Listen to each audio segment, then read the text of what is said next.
तुम्हाला पण काहीतरी स्वादिष्ट खायचं असेल ना, तर ही भेंडी एकदा ट्राय करा. नाही आवडली ना यार, मी गॅरंटी देते, 100% गॅरंटी देते. ज्याला भेंडी नाही आवडत असेल ना, तो सुद्धा खाईल, एवढं पोट भरून खाईल, एवढी गॅरंटी मी देते तुम्हाला. तर ही मसाला भेंडी बनवण्यासाठी ना, सगळ्यात अगोदर ना मी भेंडी घेतली आहे. तिला स्वच्छ धुतलंय मी आणि ना कोरडं असं पुसून घेतलं. त्याच्यानंतर त्याला कट करून घेतलंय. बघू शकता मी कशी कट करते, त्याप्रमाणे कट करून घ्यायचं. जास्त मोठे-मोठे पीस नाही करायचे, नॉर्मल असे. जास्त मोठे पण नाही, जसं लहान पण नाही. असे कट करून घेतलेत मी. आता त्याला एका भांड्यात काढून घ्यायचं.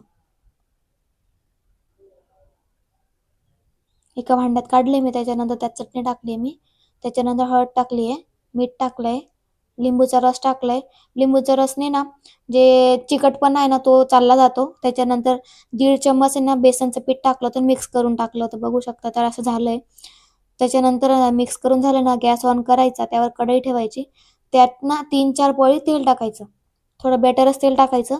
त्याच्यानंतर जी आपण मसाल्याला लावून जी भेंडी ठेवली होती ना ती टाकायची आणि तिला 5 मिनिटापर्यंत छान असं फ्राय करायचं तेलामध्ये, जेणेकरून ती छान असं शिजून होते.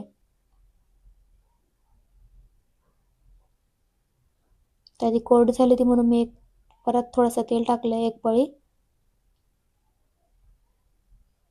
3-4 मिनिटं झाले होते, तर तिला काढून घेणार आहे मी आता भेंडीला.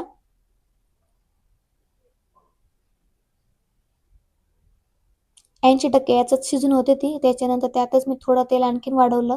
त्याच्यानंतर त्यात त्यांना जिरं टाकलंय, छान असं फ्राय होऊ दिलं जिऱ्याला. जिरा फ्राय झाला त्याच्यानंतर कांदा बारीक चिरून टाकलाय मी त्याच्यात. त्याला पण एखाद्या मिनिटापर्यंत फ्राय करायचा. त्याचा कलर चेंज होत नाही तोवर, रेडसर होत नाही तोवर. त्याच्यानंतर हिरवी मिरची, अद्रक लसूणचं पेस्ट टाकलंय मी याच्यात. ते पण फ्राय करायचं. त्याच्यानंतर 2 टमाटरची प्युरी तयार केली होती ती पण टाकली आहे. तिला पण 3-4 मिनिटापर्यंत छान असं त्याच्यात शिजू द्या.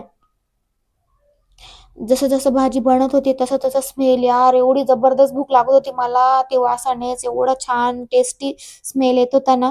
त्याच्यानंतर 3-4 मिनिटापर्यंत छान असं शिजून झालं ना, त्यात ना चटणी टाकली आहे, धना पावडर टाकलंय, जिरा पावडर टाकलंय, हळद टाकली आहे आणि गरम मसाला टाकलाय. ते सगळं टाकून ना छान असं फ्राय करा. एखाद मिनिटापर्यंत त्याला पण फ्राय होऊ दिलंय मी मसाल्यांना. त्यात थोडं पाणी टाकलंय. त्याला मिक्स करायचं आणि त्यात आपण भेंडी टाकणार आहे आता, जी आपण फ्राय केली होती ती टाकायची आणि मिक्स करून टाकायचं.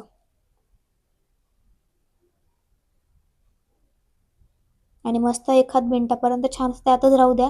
त्यात मीठ टाकलंय मी, कारण मला मीठ कमी लागत होतं म्हणून. फ्राय करूयात आपण. बघू शकता छान असं तेल सुटायला लागलंय भाजीला. तर गॅस बंद करायचा, वरतून कोथिंबीर टाकायची. आपण मिक्स करूयात कोथिंबीरला. बघू शकता भाजी तर रेडी. आता गॅस बंद करून द्यायचा. माझ्या भावाला मला एवढी जबरदस्त आवडली नाही भाजी, परत एकदा बनवणार म्हणजे बनवणार, म्हणजे हमेशाच बनवेल मी. खूप सोपी, खूप सरळ आणि एक नंबर टेस्टी. नक्की ट्राय करा. कमेंटमध्ये नक्की कळवा मला कशी लागली.